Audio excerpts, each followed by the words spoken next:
تو اگر سیاسی آواز ہو تو پھر اس کے بعد نظریہ کیا ہو، یہ ایک بڑا سوال ہے، کیونکہ بغیر نظریے کے سیاست نہیں چلتی۔ آپ کو اگر دیکھنا ہے، اس بات کو سمجھنا ہے، تو آپ دیکھیں کہ 200 سال سے آر ایس ایس ایک نظریے کی آبیاری کرتا رہا، تب کہیں جا کے 1984 میں یعنی 1827 سے ہندوتوا کے نظریے کی آبیاری کی، تب 1984 میں آ کے وہ پارٹی بناتے ہیں۔ اور آج ہر ایک پولیٹیکل پارٹی میں، نہ صرف بی جے پی میں بلکہ ہر ایک پولیٹیکل پارٹی میں ان کا تربیت یافتہ کیڈر موجود ہے۔ ان کو کوئی فرق نہیں پڑتا کہ ان کا کیڈر کانگریس میں ہے یا سماجوادی میں ہے یا بی ایس پی میں ہے یا ترنمول میں ہے، ہر پارٹی پہ ان کا قبضہ ہے۔ تو یہ کام اب جماعت اسلامی 70 سال کہتی رہی شروع میں، یعنی 60 سال کہ سیاست، موجودہ سیاست حرام ہے، یہ جمہوریت حرام ہے، باقاعدہ حرام کا لفظ استعمال کیا، اور پھر اچانک انہوں نے سیاسی پارٹی بنا دی۔ ظاہر ہے کہ سیاسی طور پر تربیت یافتہ کیڈر تو تھا نہیں ان کے پاس، وہ پارٹی بنائی تو وہ چلا نہیں سکے، وہ گر گئی۔ اسی طریقے سے پاپولر فرنٹ آف انڈیا ایک ایسی تنظیم ہے جو جماعت اسلامی کے نظریے سے ہی نکلی ہے۔ پاپولر فرنٹ صرف اس لیے بنا کہ پاپولر فرنٹ میں ساؤتھ انڈیا کے کچھ لوگوں کو، کیرل کے پرٹیکولر لوگوں کو جماعت اسلامی کی اسٹریٹجی پسند نہیں تھی، تو انہوں نے اپنا ایک تنظیم وہاں پر سوشل لیول پر بنائی، پاپولر فرنٹ آف انڈیا، اور پھر آر ایس ایس کا طریقہ اختیار کرتے ہوئے انہوں نے ایس ڈی پی آئی بنا دی۔ تو وہ سیاسی تربیت تو ان کے پاس بھی نہیں ہے۔ اب جب ہم جیسے لوگ جو مستقل سیاست کو پڑھتے ہیں، کرنے سے زیادہ پڑھتے ہیں، اور ایک پورے طور پر ایک سیاسی نظریہ رکھتے ہیں، تو وہ اس نظام میں ہم خود کو مس فٹ پاتے ہیں کہ جہاں رازداری کے ساتھ سیاست کی جائے، انتہائی رازداری کے ساتھ، ہر ایک سے خوف زدہ ہو کے، ہر ایک سے بدگمان ہو کے، اور کسی کو آزادانہ فیصلے لینے کی اجازت نہ ہو، آزادانہ عمل کرنے کی اجازت نہ ہو، ایسے میں سیاست کرنا ممکن نہیں ہے۔ یہ ایک پیڈسٹل ہے۔ دوسرے پیڈسٹل پر آپ ان سیاسی جماعتوں کو رکھ کے دیکھیے کہ جو، دیکھیں، مسلم لیگ سب سے پہلی سیاسی جماعت اس ملک میں ہے، جو 1948 میں قائم ہو گئی آزادی کے فوراً بعد، اور انڈیا مسلم لیگ ختم ہو گئی، انڈین یونین مسلم لیگ اس کی جگہ بن گئی۔ آپ دیکھیے کہاں ہے وہ، کیرل کے ملا پورم کے اندر قید ہو کے رہ گئی، وہاں بھی اب اس کا ریپلیسمنٹ بہت جلدی آ جائے گا، اور اس کا ریپلیسمنٹ ایس ڈی پی آئی نہیں ہوگا، اس کا ریپلیسمنٹ وہاں کانگریس ہوگا۔ تو وہ اس کے بعد مسلم مجلس بنی، تو اس مسلم مجلس کو خود مسلم لیگ نے کل کر دیا آ کے اتر پردیش میں، وہ بڑا کامیاب تجربہ تھا۔ اور اس کے بعد پھر پیس پارٹی، نیشنل لوک تانترک پارٹی، اور علماء کونسل، اور یہ سب آتے رہے۔ حیدرآباد میں ایک دوسرا تجربہ ہوا، اور وہ مجلس اتحاد المسلمین کا تھا۔ آپ دیکھیں وہ بھی صرف جذباتی نعرے پہ وہاں پر کھڑی ہوئی، ایک رد عمل کے طور پر کھڑی ہوئی، اور بہت عرصے تک وہ حیدرآباد کے باہر نہیں نکلی۔ ابھی بھی حیدرآباد میں، خود تلنگانہ میں، وہ حیدرآباد سٹی کے باہر تلنگانہ میں کہیں نہیں کھڑے ہوتے ہیں، کینڈیڈیٹ بھی لانچ نہیں کرتے ہیں۔ حالانکہ بہت سی سیٹیں ہیں جہاں مسلمان جیت سکتے ہیں، تلنگانہ میں ایم آئی ایم جیتا سکتا ہے،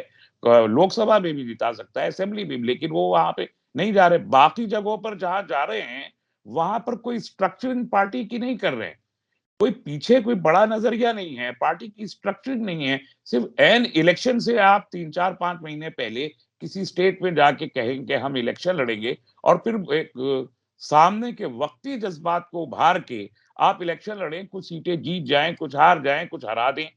یہ سیاست نہیں ہے۔ تو ہندوستانی مسلمانوں کو بہت غور سے، جب تک وہ سمجھیں گے نہیں کہ ان کی سیاست کے خطوط کیا ہوں گے، اور وہ سیاست سے کیا حاصل کرنا چاہتے ہیں، اور ہندوستان جیسے کاسموپولیٹن کلچر میں ان کا پولیٹیکل الائنمنٹ کیا کیا ہوں گے، اس سب پہ غور کیے بغیر، اور پھر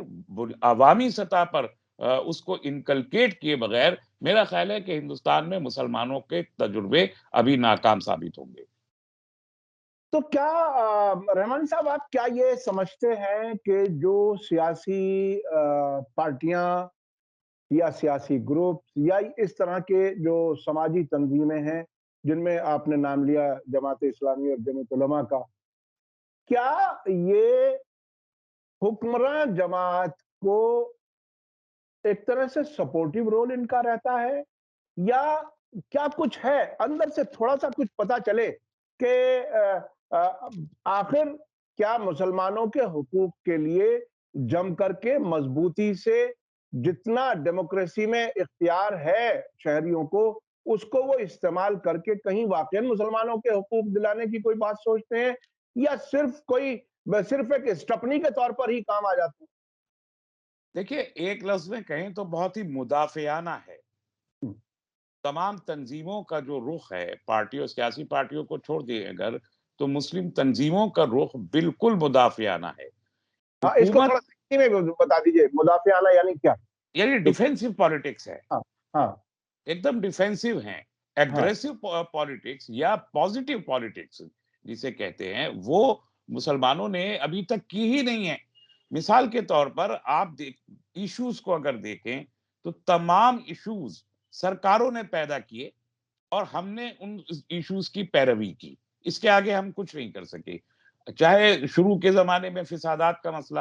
تو فسادات کے ملزمین کو کسی کو آج تک سزا نہیں ملی اور مسلم تنظیمیں ان کو سزا دلوانے میں ناکام ثابت ہوئی. اسی طریقے سے اردو کا مسئلہ پیدا کیا سرکار نے، اندرا گاندھی کی سرکار نے،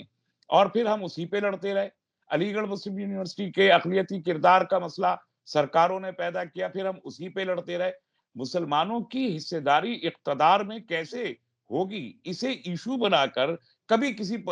سماجی مسلمانوں کی دینی یا ملی یا سماجی تنظیم نے کوئی آواز بلند نہیں کی، نہ اس کی کوئی اسٹریٹجی کی. زیادہ سے زیادہ ہم ریزرویشن کو لے کر بات کرتے رہے، اور ریزرویشن میں بھی جو مثلاً سچر کمیٹی کی رپورٹ آئی، سچر کمیٹی کے بعد رنگاناتھ مشر کمیشن کی رپورٹ آئی، اس نے کہا کہ 15% مسلمانوں کو 10 اقلیتوں کو 15% حصہ پارلیمنٹ میں ملنا چاہیے ریزرویشن، اور اس میں سے 10% خصوصاً مسلمانوں کو ملنا چاہیے. مجھے بتائیے کہ اس مطالبے کو لے کے اور اس رپورٹ کو لے کے مسلمانوں میں کتنی تحریکیں اب تک چلی ہیں، کوئی بھی تنظیم ہو. یا جو آرٹیکل 341 میں ریزرویشن کو ریلیجن کے تحت کر دیا کہ صرف ہندو ریلیجن کے لوگوں کو ریزرویشن ملے گا، اس کو ہٹانے کے لیے یہ مین اسٹریم کی جو سو کالڈ مین اسٹریم کی مسلم تنظیمیں ہیں، انہوں نے کتنی بار تحریکیں کھڑی کی ہیں.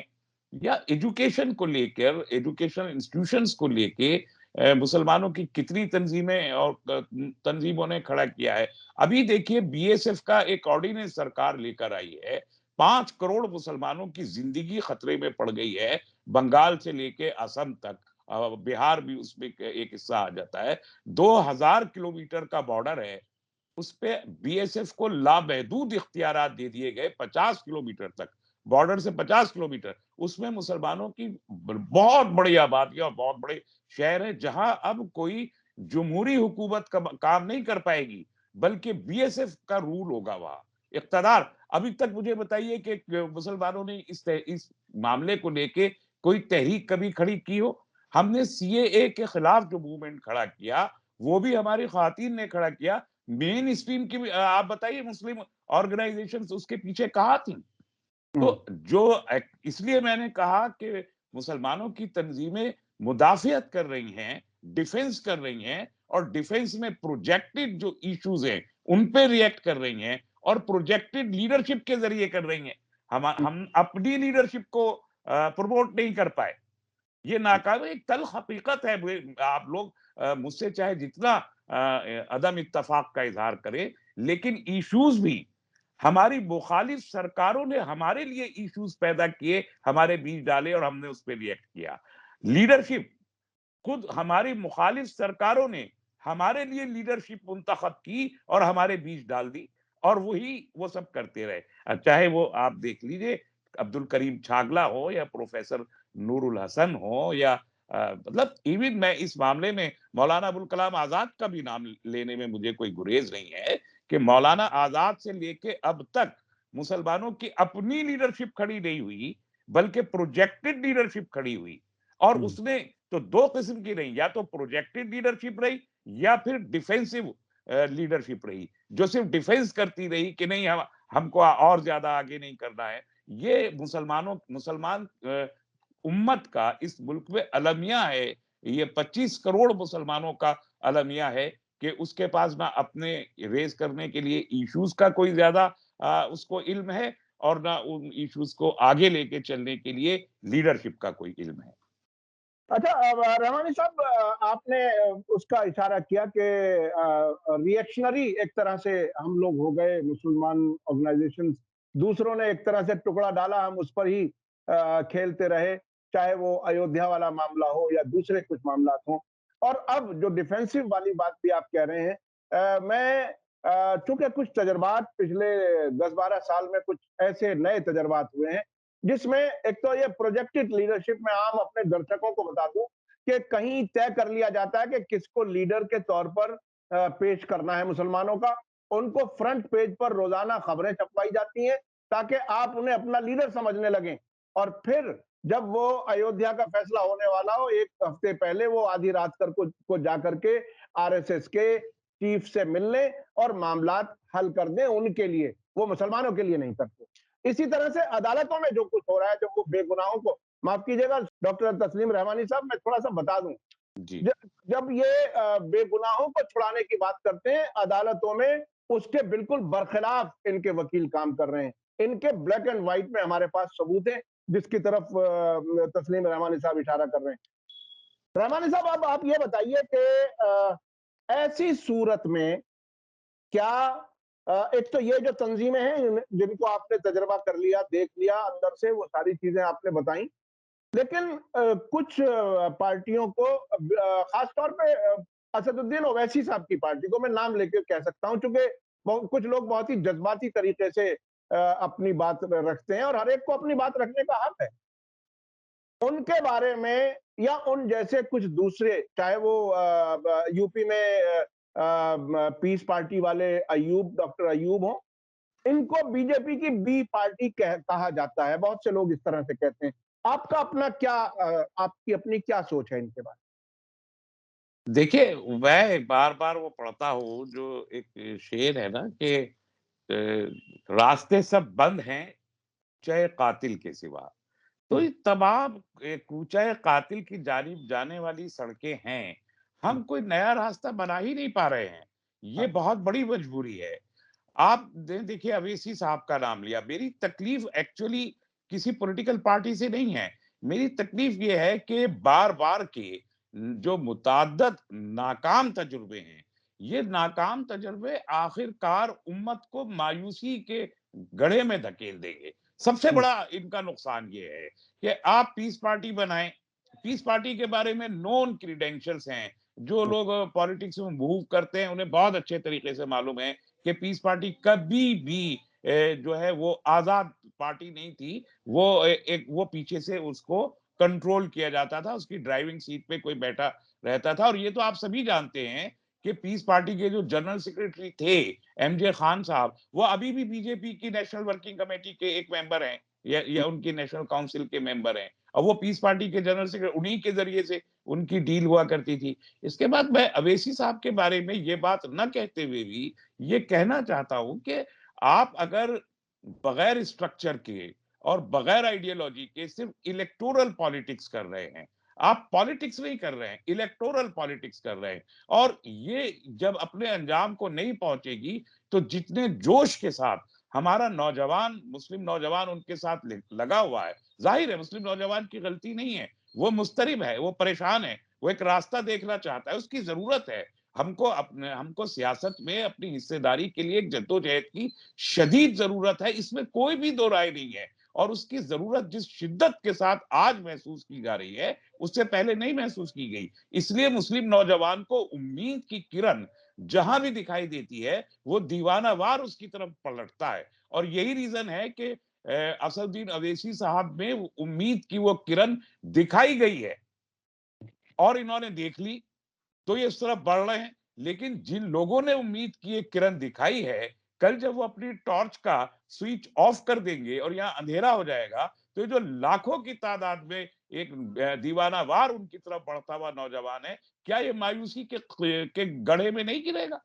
اس طریقے سے آپ پوری امت کے لیے ایکچولی آر ایس ایس اس ملک میں مثالیں پیدا کر رہی ہے کہ مسلمانوں کی سیاست اس ملک میں ناکام ترین سیاست ہے، اور اس کی مثالیں ہیں کہ مسلم لیگ آئی کچھ نہیں کر سکی, مسلم مجلس آئی کچھ نہیں کر سکی, نیشنل لوک تانترک پارٹی آئی کچھ نہیں کر سکی, پیس پارٹی آئی ناکام ہو گئی, اویسی صاحب آئے ناکام ہو گئے, علماء کاؤنسل آئی ناکام ہو گئی, ویلفیئر پارٹی آئی ناکام ہو گئی, ایس ڈی پی آئی ناکام ہو گئی. تو سارے ناکامیوں کے ثبوت اور مثالیں آخرکار مسلمانوں کے سامنے ایک دیو ہیکل بن کے کھڑی ہو جائیں گی, اور اس کے بعد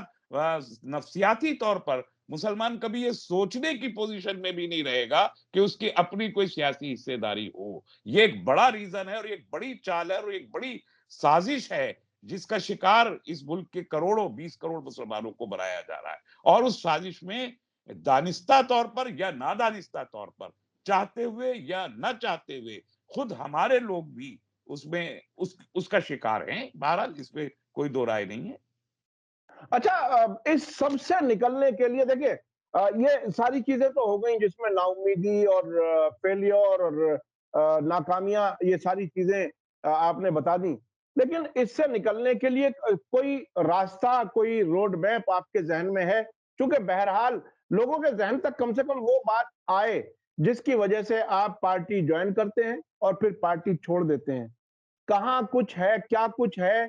کیا حل ہے اس سب کا جس میں کہ مسلمان عزت کے ساتھ اپنے حقوق حاصل کر سکے اور کانسٹیٹیوشن کے اندر رہتے ہوئے اپنی ایک حیثیت بنا؟ دیکھیے میں نے تو بالکل شروع میں یہ بات کہی, 100 سال آر ایس ایس نے سڑک پہ لگائے ہیں, گھر گھر جا کے لگائے ہیں, 3 نسلوں کی تربیت کی ہے,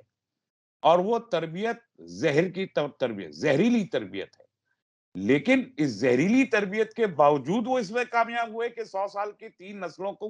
وہ ایک ذہن بنا کے ان کو دے دیں. آج جسے ہم بھکت کہتے ہیں یا اندھ بھکت کہتے ہیں, وہ اس 100 سال کی تربیت کا نتیجہ ہے. آپ کیسے یہ امید کرتے ہیں کہ آپ سال 2 سال یا 4 سال میں پارٹی کھڑی کر دیں گے اور فوری طور پر بس سب آپ کے ساتھ ہو جائیں گے؟ یہ ناممکن ایک عمل ہے. تو میں نے جب 2001 میں مسلم پولیٹیکل کاؤنسل بنائی تھی, اس وقت میں نے یہ نہیں سوچا تھا کہ میں فوری طور پر پولیٹیکل پارٹی بناؤں گا, بلکہ ہمارا انڈیا اس وقت بھی یہ تھا اور آج بھی یہ ہے کہ ہم گلی گلی کوچے کوچے مسلمانوں سے رابطہ کر کے, مسلم نوجوانوں کو اس میں شریک کر کے, ان کو موجودہ حالات سے باخبر کریں اور اس کے بیک گراؤنڈ سے باخبر کریں, اور اس کے بعد ان کے اپنے جو اصل مفادات اس ملک میں ہیں جو لٹ گئے, جسے سچر کمیٹی نے بتا دیا کہ لوٹ لیے گئے, ان کی طرف کیسے پلٹیں گے. باقاعدہ ان کی جب ایک تربیت ہوگی وہ سمجھیں گے. ابھی تو ہندوستان کے مسلمان نوجوان سے آپ ہندوستان کے 70 سال کی مسلمان کو پوچھ لیجئے تو وہ بتا نہیں سکتا کہ اس کے لیڈرز کون رہے ہیں, کیسے یہ موومنٹ چلا ہے, سب بھول چکا ہے, کیونکہ پڑھنا آپ نے بتایا اور آر ایس ایس اس کے برعکس بتاتا رہا,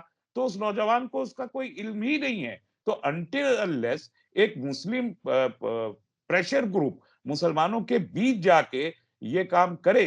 تب تک آپ کسی سیاسی پارٹی کا کوئی تصور کر ہی نہیں سکتے. اس کے چربے سے مسلم سیاسی پارٹی اٹھ سکتی ہے, اور مسلم بھی نہیں, مسلم سیاسی پارٹی دیکھیے آر ایس ایس اور بی جے پی خود کو آج تک ہندو پارٹی نہیں کہتے. تو 2 چیزیں ہیں ہمارے پاس کرنے کی. نمبر 1, جو میں پہلے بھی کہتا رہا ہوں, آپ اخلاقی اعتبار سے امت کو مضبوط کرنے کی طرف پہلی توجہ مرکوز کریں. ایک بد اخلاق معاشرہ کسی سٹرگل میں کبھی کامیاب نہیں ہو سکتا. تو اندرونی طور پر جو بد اخلاقیاں, بد معاملگیاں اور اسلام سے دوری ہمارے اندر شدت کے ساتھ پیدا ہوئی ہے, چاہے جیسے ڈرگ لینا ہے, سب سے بڑا مسئلہ ڈرگز اینڈ شراب جیسی چیزیں, اور اس کے بعد زنا کاری جیسی چیزیں جو ہمارے سماج میں بدقسمتی سے بہت زیادہ تعداد میں بڑھی ہیں, ان کی طرف کسی تنظیم کا کوئی رخ ہے؟ بتائیے. ہماری کسی مسلم تنظیم نے اس جانب ابھی تک بات تک کرنے کی زحمت نہیں کی ہے. ہمارے جو جلتے ہوئے اپنے ناسور ہے اپنے جسم کے اندر, ان ناسوروں کے لیے ایک نشتر کی ضرورت ہے. اس نشتر کو لگانے کی جرت کوئی ہم میں سے کر نہیں پا رہا. یہ پہلی چیز ہے. دوسری چیز یہ ہے, یہ سماجی سطح ہے. دوسری سیاسی سطح ہے. سیاسی سطح پر